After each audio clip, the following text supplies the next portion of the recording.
देवमुनिप्रवरार्चितलिङ्गम् कामदहनकरुणाकरलिङ्गम् रावणदर्पविनाशकलिङ्गम् तत्प्रणमामि सदा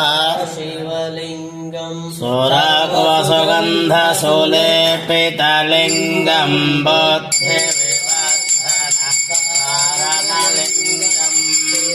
सुरासुरवन्दितलिङ्गम् तत्प्रणमामि सदा शिवलिङ्गम्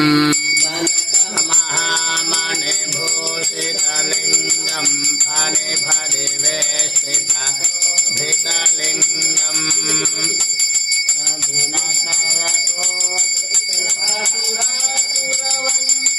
लिङ्गम् तत्प्रणमामि सदा शिवलिङ्गम् महामणिभूषितलिङ्गम्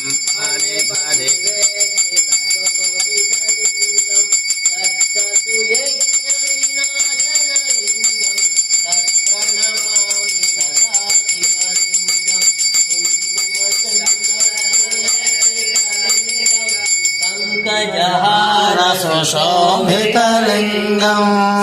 सञ्चितपापविनाशकलिङ्गम् तत्प्रणमामि सदा शिवलिङ्गम्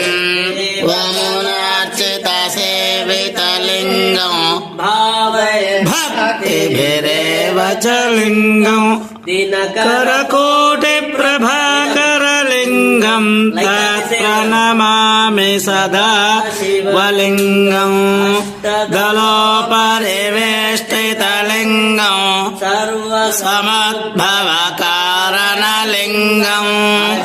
दरिद्रविनाशकलिङ्गम् तत्प्रणमामि सदा शिवलिङ्गम्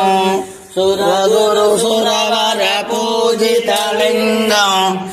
वनपुष्पसुधार्चितलिङ्गम्